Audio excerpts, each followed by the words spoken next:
It was the first black republic in the 19th century, created by a revolution that overthrew slavery maintained by French colonial rule. But independence came at a cost, and Haiti had to pay billions in compensation that left the country bankrupt since its creation. High levels of inequality and poverty have persisted over the years, and political attempts to fight it have not ended well. Foreign intervention led by France and the United States have always preserved the status quo, and those who once tried to implement some type of change did not end well. Jean-Bertrand Aristide, the country's first democratically elected president in 1994, was removed from office twice when he confronted the country's elite. But in 2010, a powerful 7.0 earthquake left the country destroyed and killed between 200 and 300,000 people. Over 1.5 million people were displaced. For the international community, it was seen as an opportunity to rethink foreign aid and help the country move forward. But 10 years on, little has changed. Over $13 billion were pledged to help Haiti recover from the earthquake, but the country only received half of the money promised by donors. It was led by the United States, but according to the United Nations, only half of that money was released. Much of it was spent on short-term programs to assist people with food, water, and healthcare. Last year, thousands took to the streets to protest against corruption and the endemic economic situation. They demanded the resignation of current President Jovenel Moïse.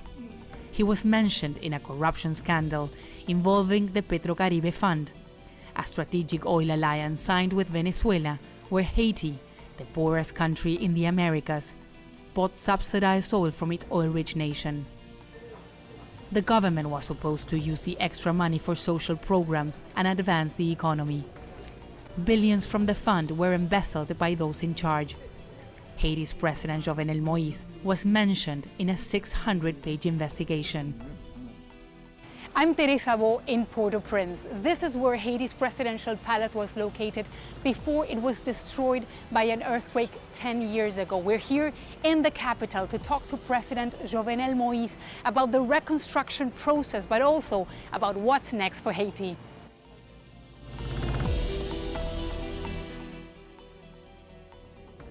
Mr. President Jovenel Moïse, thanks so much for talking to Al Jazeera. My first question is, it's been 10 years since a horrific earthquake devastated this country. Billions of dollars were pledged to help Haiti. What has been achieved in all these years? Comme vous, je peux poser cette même question après 10 ans.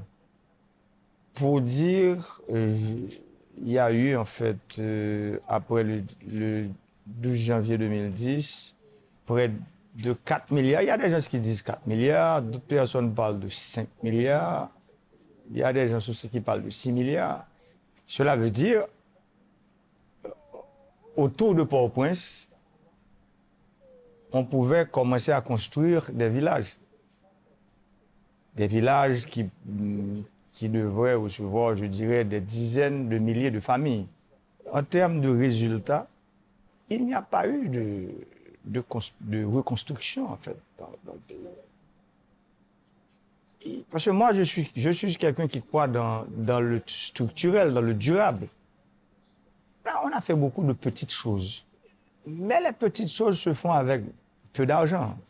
Mais quand vous parlez de grandes choses, vous avez beaucoup d'argent, il faut dépenser ces milliards dans des projets, je dirais, solides pour le peuple. Mais je vous assure que cet argent, l'argent qu'on a dépensé après le tremblement de terre, ce n'est pas un argent qu'on a dépensé pour le peuple haïtien. Parce que les résultats sont clairs. Just as you were saying, you know, we've been going around Haiti and talking to people. People are still in temporary settlements, living in tents, some of them. There's a healthcare crisis. Food insecurity is on the rise. 10 years later, I mean, whose fault is it? Is it the international community? Is it the Haitian government? Who's to blame? Parce que on ne doit pas essayer de mélanger l'Haïti post-séisme avec la crise socio-économique que nous sommes en train de vivre en Haïti. La crise socio-économique est une crise permanente. Parce que cet État qu'on a là aujourd'hui, c'est un État prédateur qui est contrôlé par certains oligarques corrompus qui cherchent à faire la mainmise, en fait, sur certains secteurs clés du développement. Parce que l'État est capturé. Parce que moi-même, l'expérience que je viens d'avoir après mes 2 ans et 11 mois à la tête de cet État, je dois vous dire que l'État est capturé. But how do you do this? I mean, there's certainly people that do not want to lose power, that they do not want to lose their benefits. I mean, how do you reform the Haitian state? Et c'est ce que nous sommes en train de faire là maintenant. L'opinion publique aujourd'hui demande un autre pays, un autre système. Et heureusement, c'est moi qui suis à la tête du pays aujourd'hui. Moi-même, je suis prêt pour ce nouveau système. Un nouveau système que les acteurs doivent oublier leurs intérêts personnels pour prioriser les intérêts du peuple.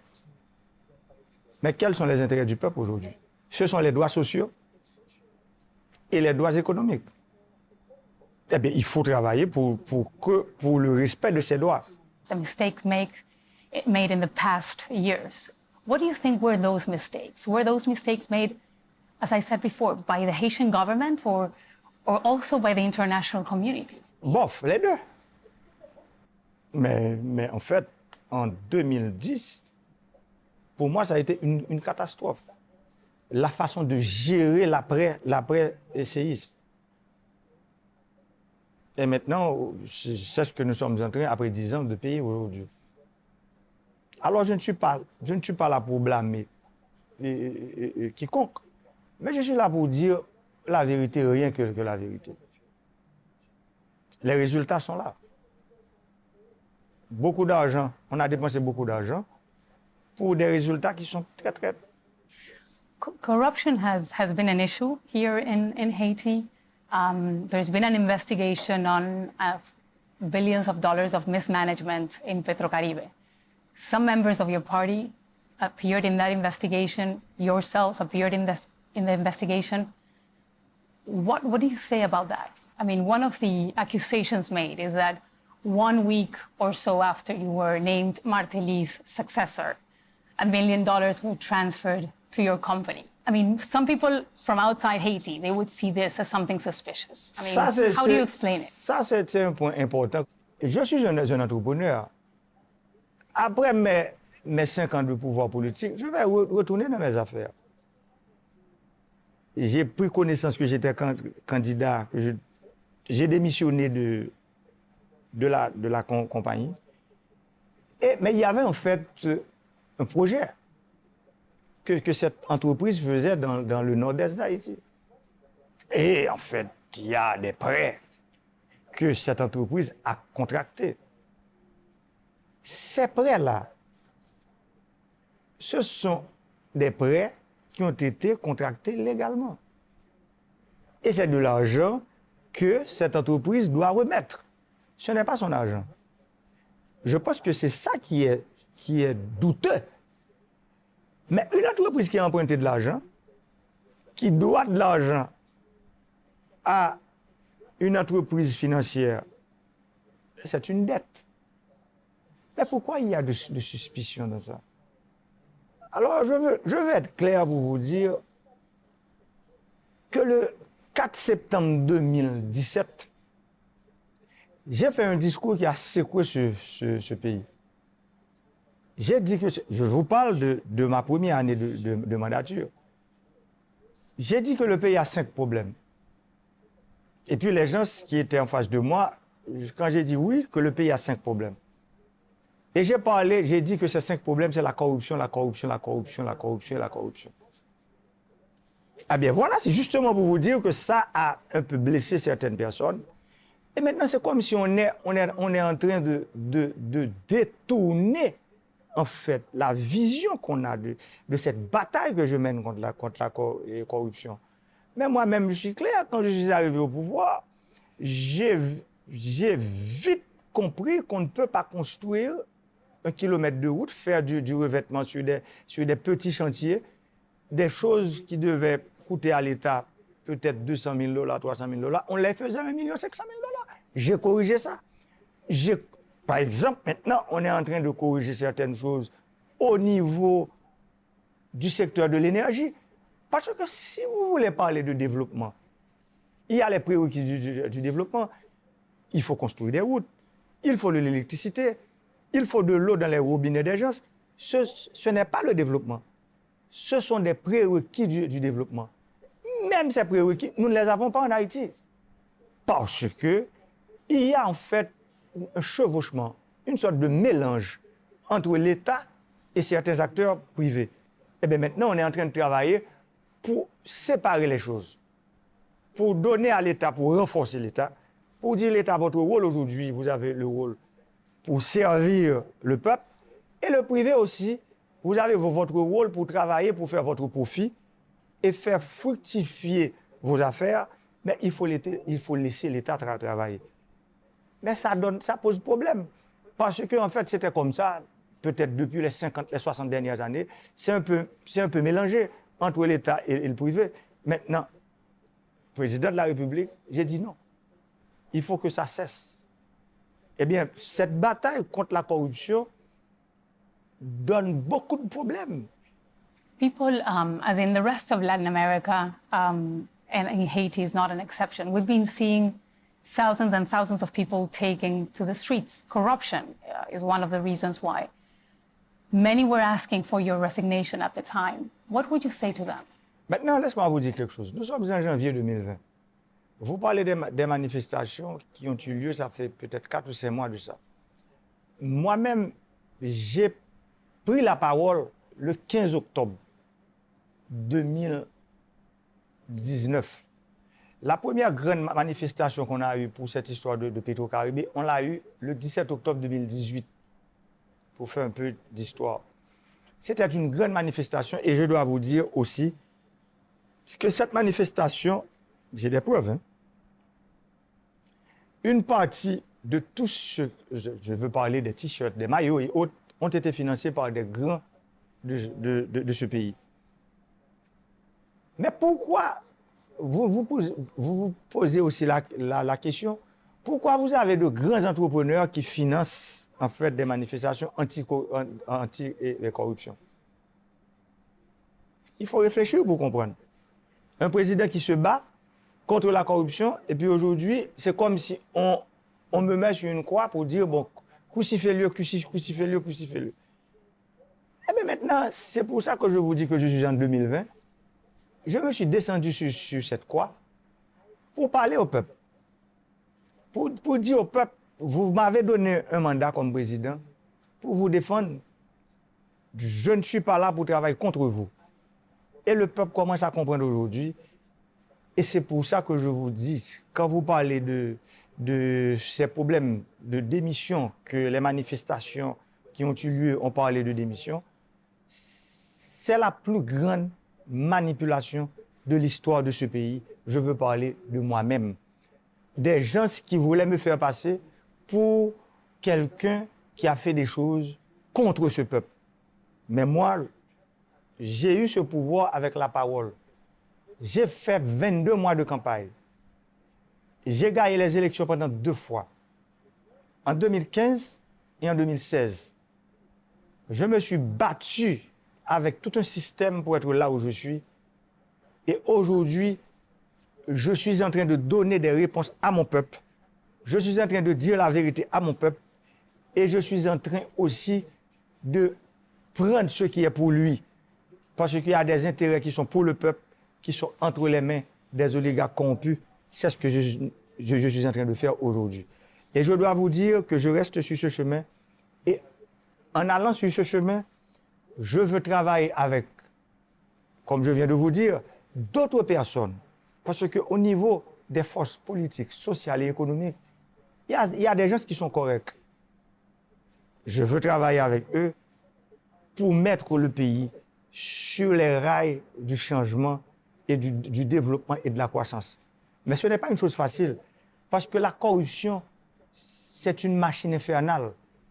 Quand cette machine-là tourne contre vous, il faut avoir du courage pour lutter contre cette machine.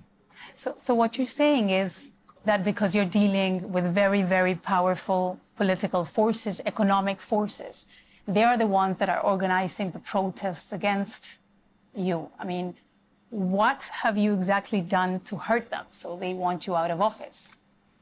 Attends, quand vous parlez de ces, quand vous parlez de ces forces, de ces puissantes forces, c'est vrai, ce sont des forces extrêmement puissantes. Ce sont des forces puissantes qui ont gardé ce pays, comme je viens de vous parler, qui ont gardé ce peuple dans un état de zombification pour que eux autres, ils ont toujours le monopole. Quand je parle de monopole, vous comprenez de quoi je parle. Maintenant, c'est pour ça aujourd'hui, je suis arrivé à la tête de l'État. J'ai fait cette distinction entre ceux qui sont corrects au niveau du secteur privé, parce que vous avez des gens corrects aussi qui travaillent dans le secteur privé, qui paient leurs taxes, qui respectent en fait leur contrat avec l'État.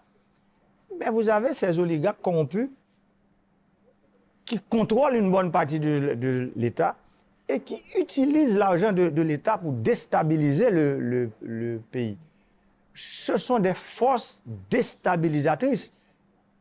Et il y a en fait un mélange dans ça. Moi, je ne veux pas parler de forces politiques et de forces économiques, je parle de forces déstabilisatrices. Mais ces gens-là, ils sont partout. Parce que ce sont des gens, ce sont leurs intérêts personnels qui les intéressent. Ce sont des intérêts de leur groupe qui les intéressent. Maintenant, c'est pour ça qu'aujourd'hui, quelqu'un qui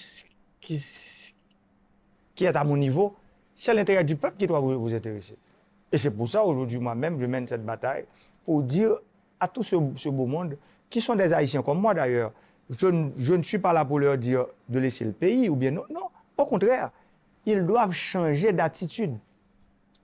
Ils doivent changer d'attitude pour qu'on puisse se mettre ensemble et créer un pays meilleur, un futur meilleur pour nos enfants et nos petits-enfants. Amnesty International and other groups have expressed their worry about an increase in abuse by security forces during demonstrations. Almost 200 people died since July 2018.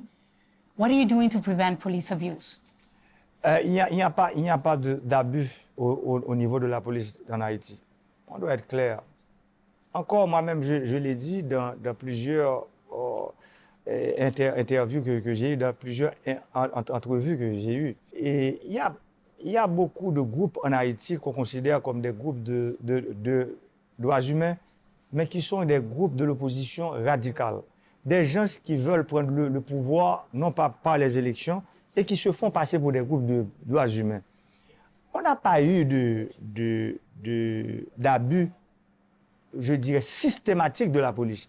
Ça peut arriver qu'on a eu des bavures policières isolées, mais ça arrive dans tous les pays du monde.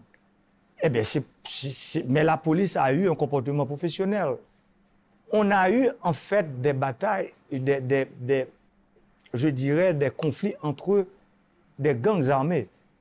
On l'a eu dans plusieurs quartiers à Port-au-Prince. Mais ça ne date pas d'aujourd'hui. Ça date de dizaines d'années. C'est un héritage lourd que nous avons eu depuis les années 90. Et nous avons des gangs dans le pays, à travers les quartiers défavorisés, où parfois les conflits entre les gangs, il y a beaucoup de personnes qui sont mortes. Maintenant, pour vous dire, et moi-même, je sais que Amnesty International, c'est une institution respectable. Et c'est pour ça que nous autres, au niveau du gouvernement, nous avons travaillé, nous avons produit un rapport, et je sais que ce rapport, j'ai parlé au ministre des Affaires étrangères la semaine dernière, qui m'a dit qu'il est en train de travailler pour trouver en fait une entrevue avec Amnesty International pour qu'on donne un rapport sur ce qui s'est passé réellement. But it's the United Nations that wants, even is asking for accountability. For example, on 2 massacres that happened where dozens of people died. Are you cooperating with the investigation? We want to know exactly what the Haitian government is trying to do so that things like that do not happen again. Maintenant, j'ai bien expliqué à certains fonctionnaires des Nations Unies ce qu'on a eu à la saline de la police. Il y a eu 3 fonctionnaires publics qu'on a indexés. L'un de ceux qui est un élu, 2 autres sont 2 hauts fonctionnaires de l'État. Et ces 2 fonctionnaires sont là depuis 4 mois. Mais ils n'ont jamais reçu d'invitation de la justice. Et il faut comprendre aussi que la justice est indépendante. Il n'y a pas, en fait, entre le pouvoir législatif, le pouvoir judiciaire et le pouvoir exécutif. Ce sont 3 pouvoirs indépendants. Moi, je ne peux pas demander à un juge d'instruction d'envoyer, je dirais, des papiers de comparution à un fonctionnaire qui est révoqué. C'est le rôle du juge. Eh bien, jusqu'à présent, et on continue, nous autres, du côté du gouvernement, du côté de mon administration, à travailler pour baisser la tension au niveau de ces quartiers. Et c'est pour ça que nous avons mis sur pied, nous avons formé une commission, c'est la CNDDR, la Commission nationale de désarmement, de démantèlement et de réinsertion. C'est justement pour parler avec ces gens-là, pour aller dans les quartiers où il y a des problèmes de banditisme, des problèmes de gang, pour leur donner la possibilité de remettre les armes, pour baisser les confrontations qu'on a dans les quartiers. Nous autres, au niveau du gouvernement, nous ne baissons pas les bras. Nous sommes en train de travailler pour trouver en fait une solution amiable à ce problème de banditisme. Throughout this interview, you've expressed your interest and your passion to solve the problems of the Haitian people today. The United Nations came to Haiti and they were involved in introducing cholera again in Haiti. Also reports of soldiers fathering children. Are you demanding any type of accountability? Are you asking for compensation for those affected? J'étais en 2018, je crois, à la tribune des Nations Unies. J'étais clair. Mon discours était clair. Et d'ailleurs, le nouveau secrétaire général des Nations Unies, il a plaidé il a fait un plaidoyer pour 400 millions de dollars pour les victimes du choléra. Bon, 2 ans après, on n'a pas en fait les résultats escomptés. Mais nous autres, du côté haïtien, notre position est claire. Nous voulons des compensations pour ces gens. Mais vous le savez bien, nous sommes membres fondateurs des Nations Unies. Il y a en fait une façon de faire. Et nous autres, nous sommes clairs pour trouver des compensations et pour ces enfants qui ont eu des pères, des soldats des Nations Unies et qui ont laissé des enfants en Haïti. Et nous autres, nous sommes clairs là-dessus.